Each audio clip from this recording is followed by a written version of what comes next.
I'm Paul Hollywood, and yes, I like my food. And that's lucky, because food is why Paul has come to Japan for the first time in his life. He wants to expose himself to all this country has to offer, although thankfully that's not his bottom. Paul's time here is about flexing his culinary muscles. That's an oyster, not a mussel. Paul is in Japan to eat. I've never been to Japan before. I mean, why would I? I'm a baker. It's all about rice and noodles, isn't it? Anyway, I'm told it's now the #1 destination for food lovers. And that's why I'm here. I'm on a bit of a mission to learn why this country is so obsessed with food. Oh, mental! To see if the food here is as good as everyone tells me. We like the junk food! And learn why eating plays such a crucial role in all aspects of Japanese life. 350 English pound for that strawberry.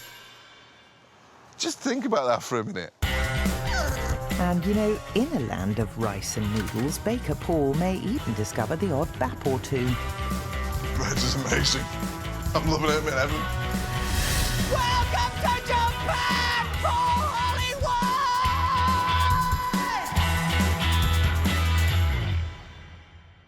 I'm starting my journey in the biggest city on Earth, Tokyo. Ooh, snazzy graphics.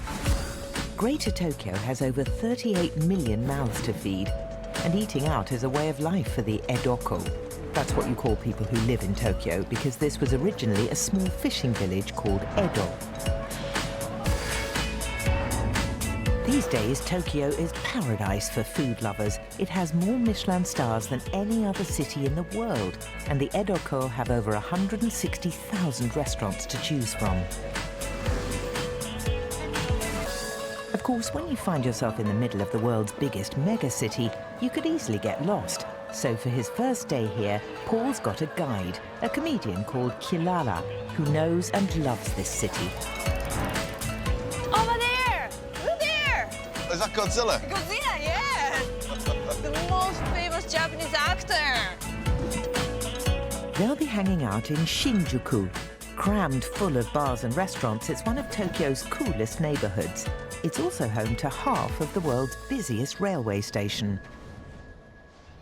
I'm going to be here for a while. I need to learn some of the day-to-day rules. So when you meet new people, just bow. Oh, just about? Yes. Konnichiwa. Okay. Konnichiwa. Ah, right, okay. What's goodbye? Goodbye. Sayonara. Sayonara. Sayonara. Sayonara. Or you can say bye-bye. Okay, bye-bye. Paul has 3 weeks of intensive eating ahead of him, so what's called for is a crash course in Japanese restaurant etiquette and how eating out here differs from what Paul's used to back in Britain. British restaurant etiquette. Learn to use your knife and fork, spend half an hour looking at the menu, then order what you always have. Don't dribble, don't throw food, pay the bill, and leave a big tip. For Paul's first lesson in eating out Japanese style, Culinary takes him to a traditional tempura restaurant. Tempura Tsunahachi. Ooh, lunchtime! I'm so hungry. They've been tempura specialists here for nearly 100 years. Konnichiwa, yoroshiku onegai The chef is Mr. Kawata, or Kawata-san. So, Yep. tempura. Yes, I mean, this is tempura. one of my favourite things, actually. So, what's he got on the menu, then? What's he got to offer? I'd like to ask him his omakase. Omakase. Omakase is he's gonna serve what he thinks best today. Ah, so we don't pick it up to the chef? Yes, because he is a specialist. He Oh, knows yeah, the of best, right? 今日ちょっとお任せでお願いしたいんですけど、はいかしこまりました大丈夫ですか？お願いします。So you avoid the embarrassment of asking for the English menu, and omakase shows great respect to the chef, meaning you get the pick of the day's freshest ingredients. And when I say fresh, それではまずじゃあ最初にこちらの生きた車エビからお揚げしてまいります。 let's move on to his batter, shall we? He's not measuring it, is he? He's just putting it in by eye. He knows what it should be like. Throwing a little bit of the batter in the fat to see how it's going to react. 浮き上がり具合と音とを判断して Here in Japan, we focus on one thing and master it, and we call the person shokunin. So he is the shokunin of tempura. Is that all he does? Tempura? That's his only job? He's been focused on tempura for 22 years. Wow. So he's a specialist. Yes, the So- best specialist. When I do my trade, I'm a baker, but that's pretty generic. I cover a lot of things. But these guys don't. They concentrate on one particular thing and master it. to the Yes. best. So, first course, tempura prawn. Starting with the head. Should we start? Yeah, let's eat. But before that, wipe your hand Okay. with this. Yeah. And some middle-aged guy always wipe their face too, but please don't do that. Middle-aged guy? You're young, so. Yeah. I won't do that. All right. Can you just pick it up? Let's use chopstick. It's got a tail. It's already got a handle. I'm not brilliant with these, but okay. But before that, let's show our gratitude against the food. Okay. Itadakimasu. Like, thank you for food. Yeah. Itadakimasu. Okay. Itadakimasu. Okay. Alright, Okay. that's good. Yep. Itadakimasu. Oh, wow. Oishii. That's stunning. Say oishii. Yoshi. It's so light. Melts in the mouth. Wow. If that's the start, I'll tell you what, I can't wait for the rest. Now, you may think tempura is Japanese, but this style of cooking was originally brought here in the 16th century by Portuguese traders. As with many ideas from the West, though, the Japanese have made it their own and turned it into a culinary art form. I mean, just look at that fish. Did he do that deliberately, or is that just the way it happens? He made it on purpose. Wow, that's amazing. Yes. Do you like that? Yes. I really love fish. Oh, this wakasagi has babies and eggs in his Lovely. belly. Yeah. Lovely. So he's doing a load more now. Please stop pointing with chopsticks. Why? It's rude. Just to put your chopstick. Back on the block. Yes. Chopstick etiquette is very important in Japan.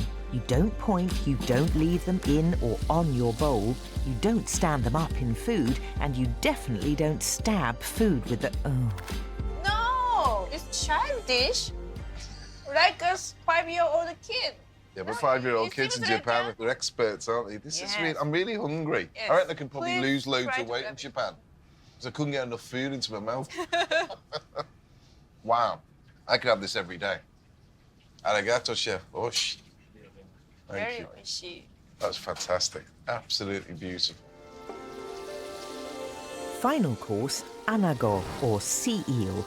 And first up, Paul gets to enjoy the eel's spine, deep-fried and tied in a knot. I was a little dubious about eating spine, but wow. It's like pork crackling. That's bizarre. Great, though. It was like a Michelin-starred pork scratching. And the eel meat was even better. Wow. Looks beautiful. How's Japanese fish? Fantastic. I did think that my local chippy back home was unbeatable, but that fried fish was the best fish I've ever had. Really, really good. Really good. Really good. Eely good. Oh, is it British joke? Kind of. Okay. Yeah. Oishi. I'm a happy man. Mm, Thank you for bringing me here. yeah. This is spectacular. If it gets any better than this, I think I'll move to Japan. Oh, yeah? So, a quite fabulous start to Paul's food tour of Tokyo. And next up, a bit of myth-busting. Apparently, Japan does do bread. I heard you're a baker, so Yeah. I brought Japanese most popular bakes today. Really? Breads, yeah. Is it popular over here? Yeah, very popular. I fancy a loaf This one is very fresh bread. in a can. Pan can. It tastes good. Well, I'll be the Okay. judge of that. Wait. Don't eat on the street. Let's move to around the corner. Somewhere quieter. Yes. So people can't see Yeah. it. I mean, to be honest, I'd rather people didn't see me eat this. So there's another little etiquette slap for me. Apparently, you can't have food while you're on the street, while you're in the metro, while you're driving. It's not a law, it's just seen as impolite to eat in public. If you want a snack on the move, you find a quiet corner. Like this one. So let's eat around here. Okay. Yeah. Nobody sees. I've got the orange one here. Orange, and I take strawberry. Oh, it smells sweet. Do not eat. Silicone to keep it fresh. Yeah. What the hell? How does it taste? It's a little bit chemically, you know, the flavors. Bit I see. artificial. It may not be the best bread Paul's ever tasted, but kanpan did originally come to Japan after the massive Kobe earthquake in 1995. Oh, for emergency, for snack? I'm guessing flavour isn't the #1 requirement for emergency rations. Does it say anywhere here how long it'll last? 3 years. 3 years? Yes. Is that the only bread you do in Japan? No, we have more. Because if that's the only bread in Japan, I'm in serious trouble. So Paul's first experience of Japanese bread certainly isn't winning any handshakes. But next up, one of Paul's favourites, fast food. Love a burger. Favourite meal? Cheeseburger, fries and chocolate milkshake, or just a big bucket of fried chicken?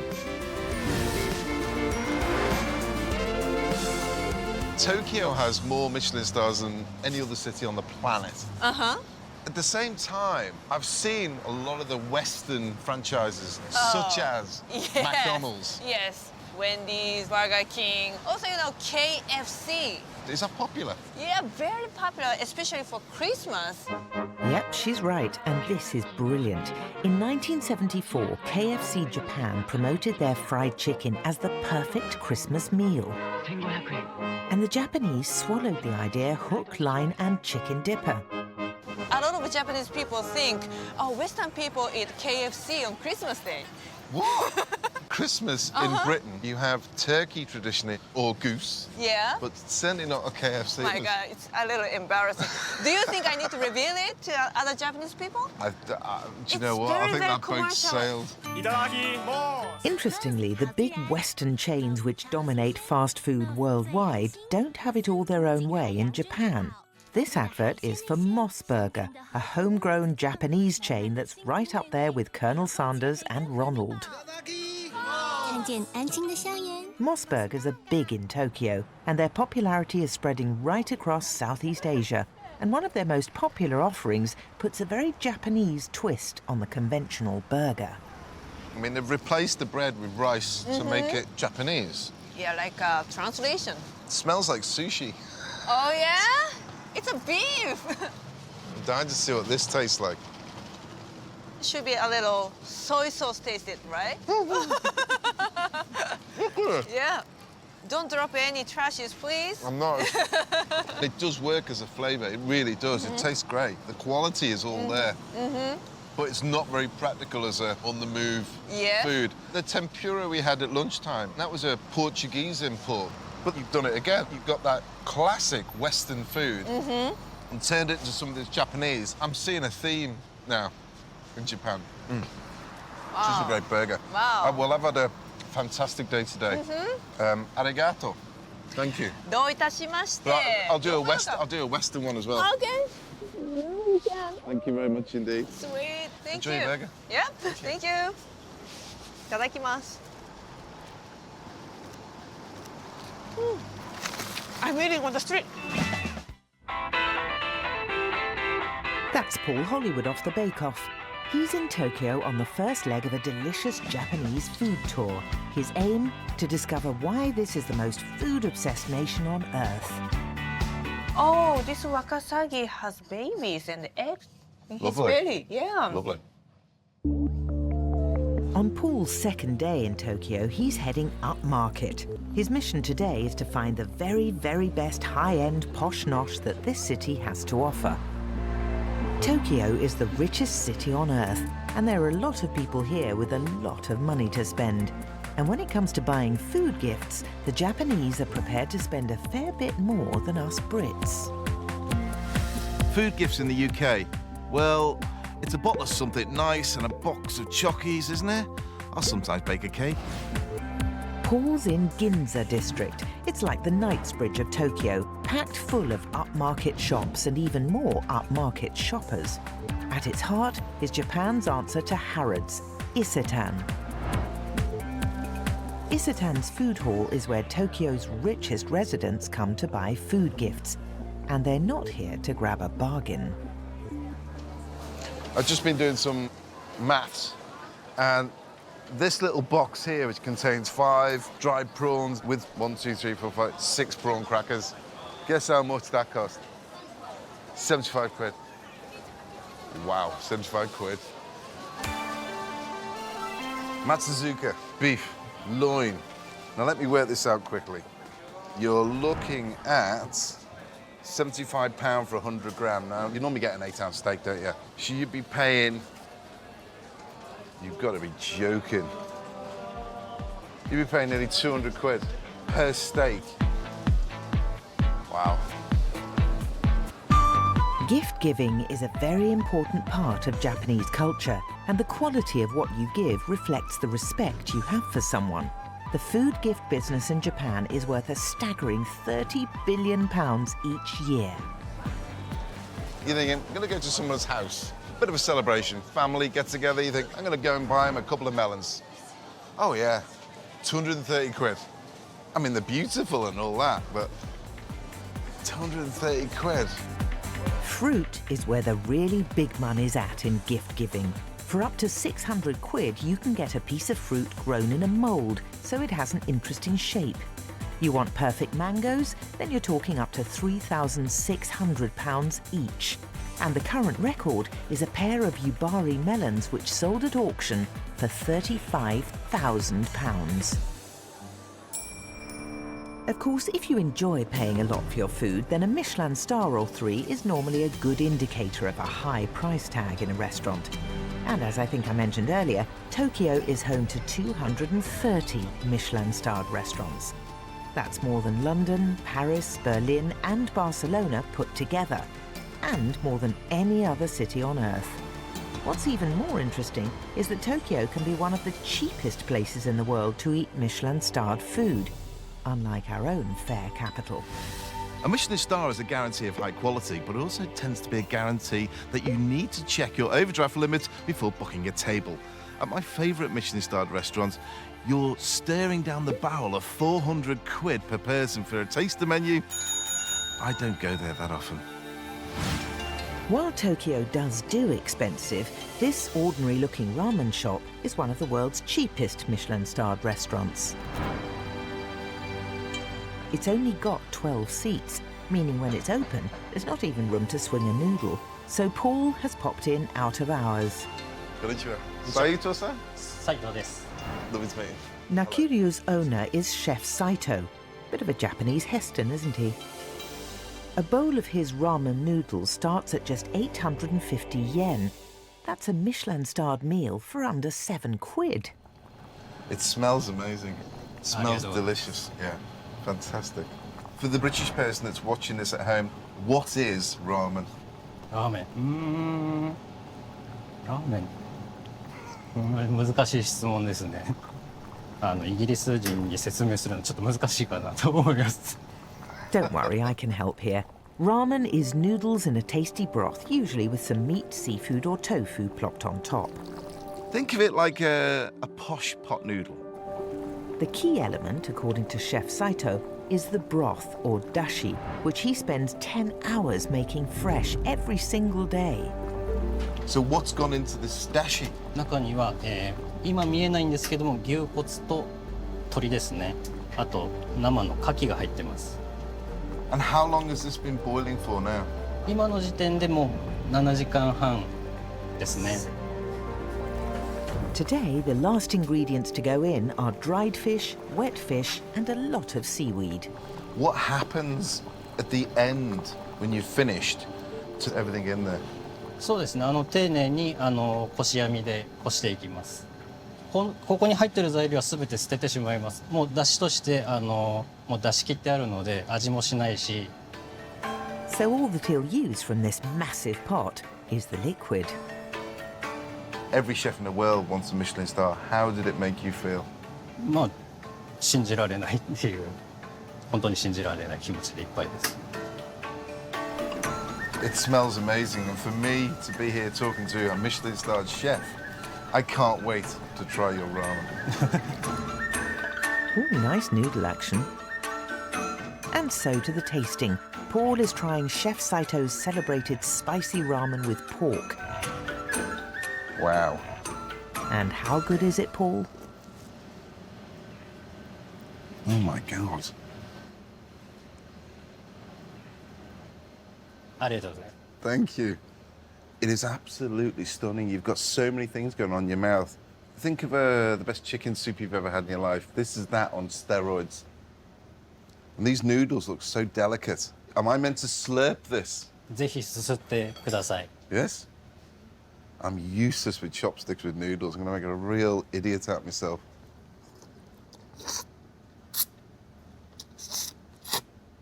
It's the slurping means something because the slurping adds a little bit of air. The addition of the air brings out all the flavors. It's an absolute delight to eat one of these. Chef Saito's ramen is so popular that diners are refused a second helping so he can get more customers through the door. And he's even helped design what must be the poshest pot noodle ever. Wow, look at that. Pot noodle from Japan with the Michelin on it as well. That'd be interesting to try, but I'm not the one to try that. The sound man here is a bit of an aficionado when it comes to pot noodles. Ben, come over here. Come on, sit down. Now, because we didn't want Chef Saito to be the only one not slurping on a ramen today, Paul's brought along a little treat for him too. This is the British most popular pot noodle. So Ben could try yours, and if you wouldn't mind, would you try this one? So now we can have an international pot noodle taste challenge. I think he's in for a real treat here, Ben. Yeah, I do as well, yeah. I think he's going to really love it. You might have to reevaluate his whole I life. think he probably will, to be brutally honest. Have you ever seen a pot noodle put in with a ladle before? No. I don't think pot noodle's ever been touched by a Michelin-starred chef before. お待たせしました。ありがとう。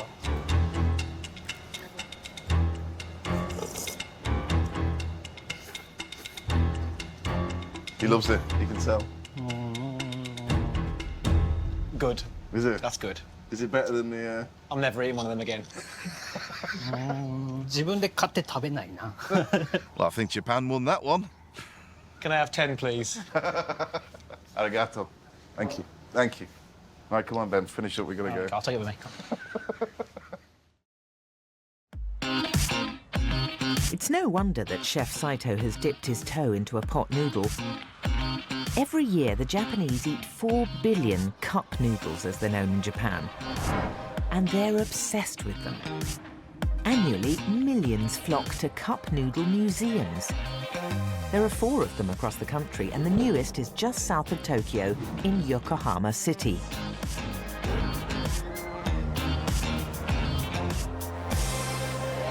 And this whole building, which is substantial, very modern, very cool, is dedicated to pot noodles. And it's rammed, absolutely rammed. Who knew? Look what I've missed all these years.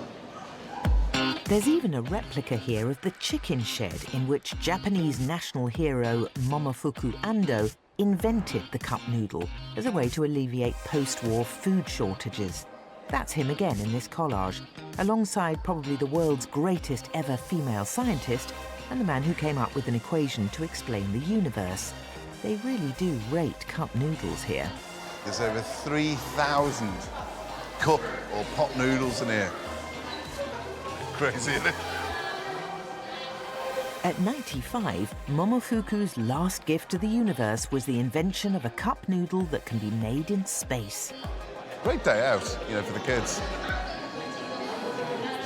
Paul loves his bread, and his big worry before arriving in Japan was that this country is breadless.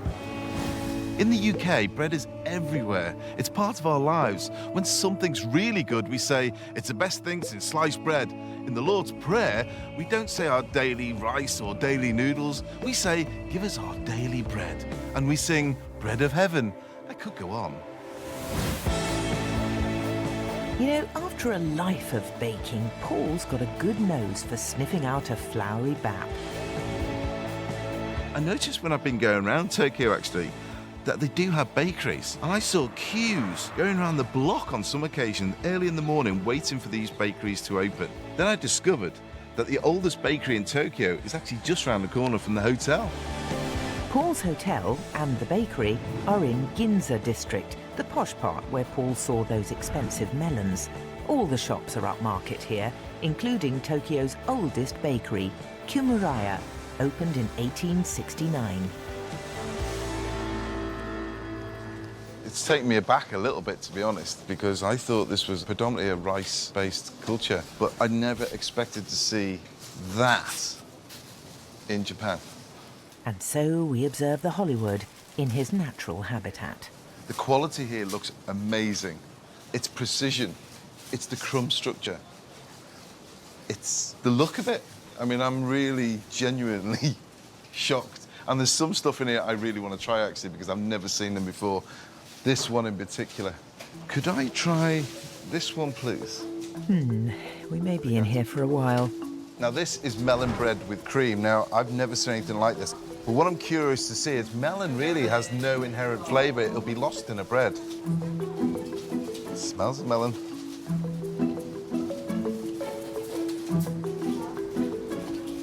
I am actually getting melon. It's like a gloopy, blitzed up melon inside a bread that's light, it's fluffy, it's crispy, it's very sweet.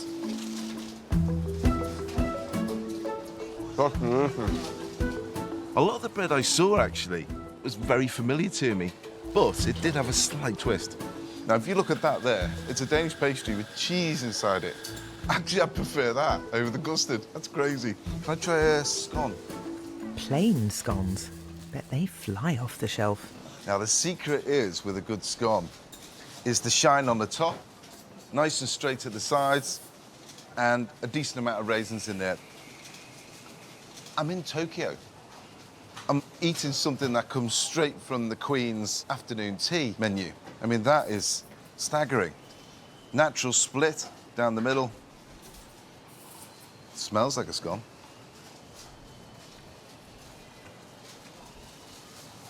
I didn't expect this. It's a fantastic scone. And next up, the Star Bake, a wholly homegrown Japanese obsession. It's called anpan. An, it's like a sort of red paste thing, but pan is bread. It's like it is in France. They make and sell up to 10,000 anpans each day in this shop alone. And when Paul asked nicely, they agreed to show him the bakery. Yeah, that fits.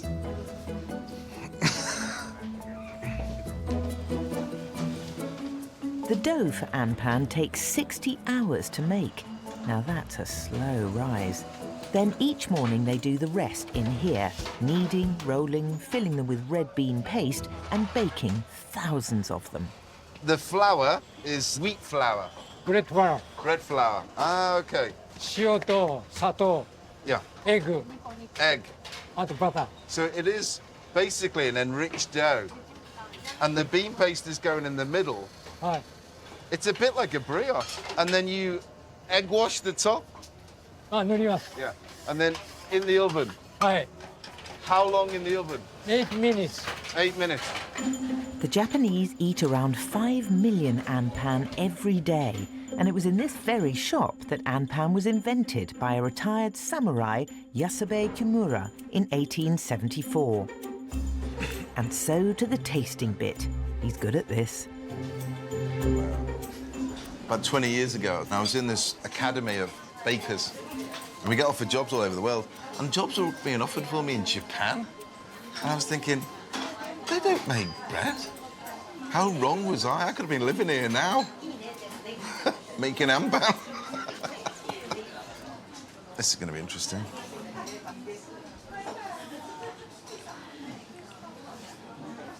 I'm trying to identify the flavors. This is the red bean paste.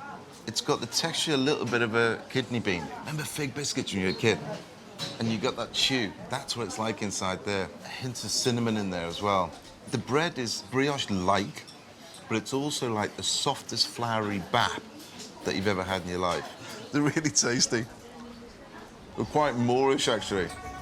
To be honest, I was gobsmacked. I mean, we've been making bread in the West now for 4,000 or 5,000 years, and I think we're pretty good at it.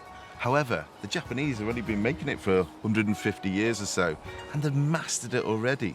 The stuff in that shop was absolutely top drawer.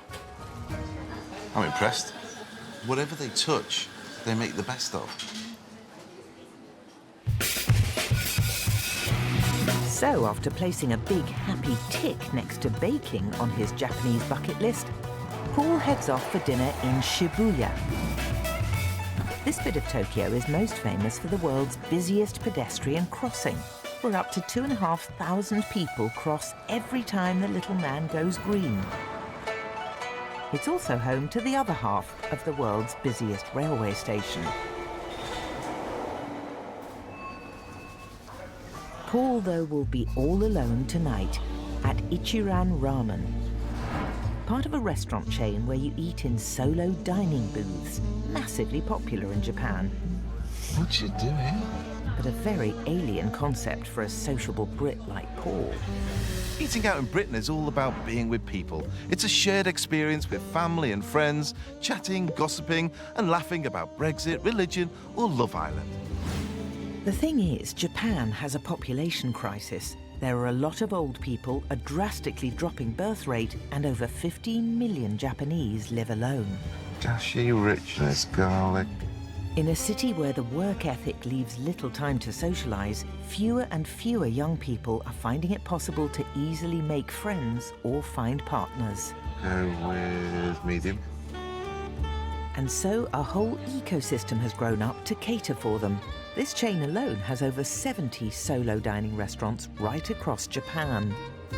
This solo dining place where you're in a telephone booth. Chassis. Oh, yeah, pork, lots of that. All you see initially is just crotch after crotch. You can't see anybody unless you sort of give it who's next door. The sauce might be too spicy for children. Oh, jeez, I'll go mild. It's very strange. Arigato. Oh. And certainly when they drop the bamboo down. There goes the blinds now on my own. You're sort of going, it's weird. Smells nice. And I understand why they do it. The idea, I think, was built on the fact that women wouldn't want to be stared at eating on their own. With a fork, anyway. They could go into a private booth, enjoy the food on their own without getting stared at, and then wander off and do their own thing.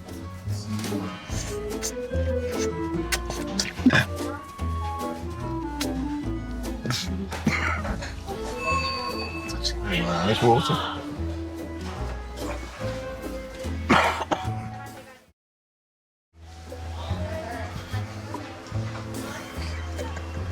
It's meant to enhance the flavour of the food by purely concentrating on what you're eating. As a Brit, I was more curious about who's coming in, what's that noise? Oh, there's another crotch. Rather than saying, that's nice food.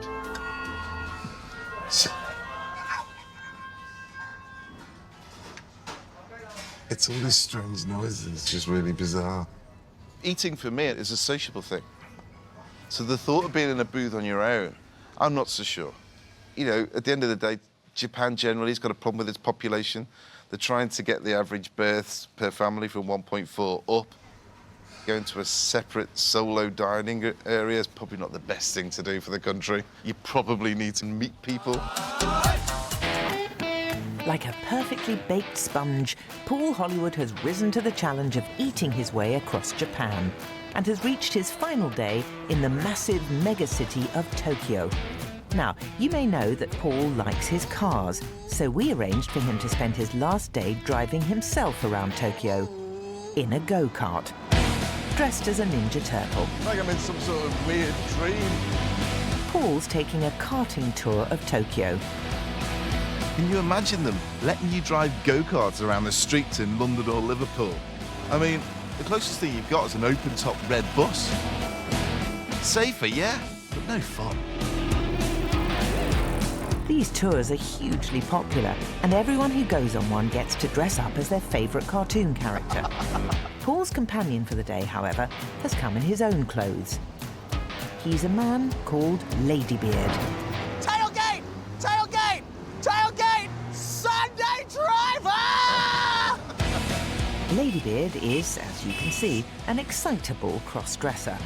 He came to Japan 6 years ago to pursue his stunt and wrestling career, and he fitted right in. Crazy guy. So how come, in one of the most conformist and conservative societies on Earth, Ladybeard has become such a big star? Bless you. I love you. The Japanese are a very special bunch, you see. Yeah. Because despite being highly conservative, they have a desire for the non-conservative in a way that I feel no other country really does. You know? So the Japanese are a hard-working bunch, and living in a society in which you're forced to work 12, 14 hours a day, they enjoy leisure with everything they've got. That means that when people bust out, it's on like Donkey Kong. There's no holding back. It's all about letting off Yeah, steam. that's exactly right, because there's a lot of steam to be let off. Yeah. And that need to extract maximum entertainment value from everything the Japanese do, of course, extends into eating out. Tokyo is home to a lot of quite extraordinary themed restaurants. And in Japan, themed has a slightly more full-on meaning than it does in Britain. Theme restaurants in the UK. Sort of American diners and a shiny caravan. Greek restaurants with plastic pillars and a man playing a bouzouki. There did used to be a burger place on the A1 which looked like a spaceship. Does that count? Oh yes, when the Japanese do themes, they do themes. The choice includes sumo, samurai, Alice in Wonderland, Moomins, ninjas, sexy topless men, prison, vampires, ghosts, toilets, and even Jesus. There are hundreds of full-on themed restaurants in this city. We're heading now to one of these theme restaurants. That's right, mate, that's right. All right, Paul, let's just pull over here, mate. And at their first stop, they'll have to catch their lunch. Hey, you crazy guy, you crazy guys. At Zauo, the fishing restaurant. You might have noticed we're sitting on a vessel. Yeah. This is quite the concept. You catch your own fish, Right. pull it out, and then the very fish that you caught will be taken off to be cooked for you to consume. You have a little thing of bait right here. All right, here we go. This is weird, isn't it? Here, fish, fish, fish, fish. Oh. Oh! Nearly had it. It was a big one as well. It was a huge one. One rule here, you can't throw fish back and try for a bigger one. You catch it, you eat it. Hygiene and all that. Yes, mate. Yes, mate. Good, good. I've got you. I've got you, my friend. Come here. Oh! Oh, he's a big fatty. Oh, mate. Hey!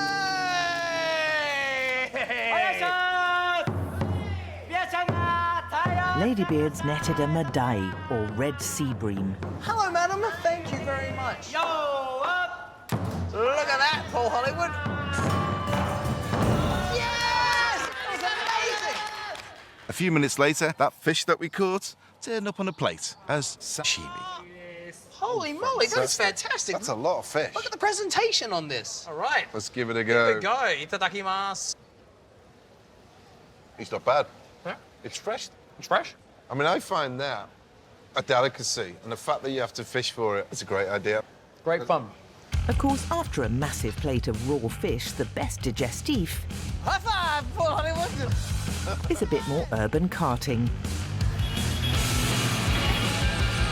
I feel like you're going to drop a banana peel or something.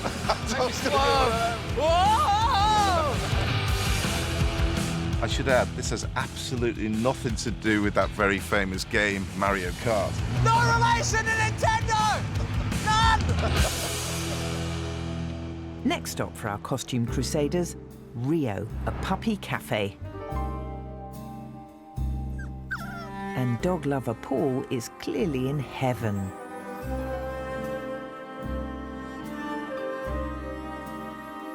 Although Ladybeard seems less happy. What's the gig? What are we doing? Hey, Paul, how are you? Let's go. Look at this. You look like you're in the kingdom of doom. Hello, how are you? I love dogs anyway and puppies. You're slightly nervous around them, aren't you? Yes, I have an irrational fear of, oh God, this one's, oh God. Hello, how are you? Good to see you. Oh, mate. Hang on, I'm going to give you a little bit at a time. Lady Beard will stay over here and observe. Easy. This process. Animal cafes have now spread right around the world, but it was here in Tokyo that they first took off properly.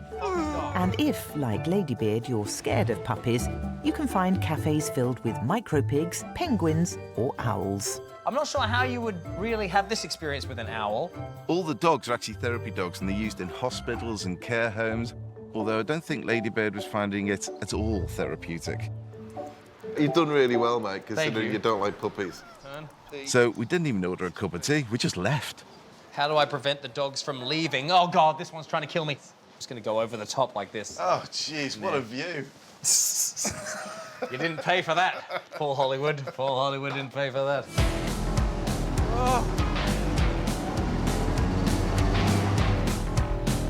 For their final stop of the day, You're crazy, guys! Ladybeard has promised to take Paul to whole new heights of pleasure. Ladies and gentlemen, we will be taking off shortly. Oh, good. Please make sure that your seatbelt is securely fastened. Thank you. Oh my God! Oh, holy moly! Ah, yes. Look out the windows, guys. Oh, I can't look out the window. Look at that. Oh, yeah. It's brilliant, isn't it? Oh, wow. The front comes up. Oh, yes. Ooh. This is relaxing. Does your seat work? Not 100. Oh, it does now! Oh, it does now! Oh, yes! Oh, this is, oh, wow. Of course, you've probably guessed they haven't actually left the ground. In fact, they're on the upper floor of an office block, repurposed as the posh end of a jumbo jet. Excuse me, could you please sit back, please? This is nice. This is classy. They give us some placemats. This is first class, though, isn't it? Thank you. If you're sitting here and you're on a date, for instance, and you have another 8 people sitting in here as well, I mean, it's pretty strange, isn't it? If I were brought on a date here, I would be very happy. What do you call this? I've waited all night for you to say that. Shall we move on to the main course? Oh, what's happening here? Duck steak. Dear me, duck steak? Duck steak. Oh my God! Wow. This is the classiest first class I've ever experienced. Absolutely. Thank you, Thank madam. you very much. Wow. It's been a fairly odd time. I thought, I'm in some sort of weird dream. I'm going to wake up in a minute. This is actually the real world, Paul Hollywood. I know. Every meal in Japan is eaten in a themed restaurant. I think it's very clever. I've never experienced anything quite like this before. And it's been a real pleasure, mate. makes You've me very really happy. introduced me to another Japanese culture, which I think has Fantastic. been fascinating. Well, I'm very glad that we could share such a wonderful experience together. Thank you, Mr. Hollywood. Cheers, buddy. Thank you.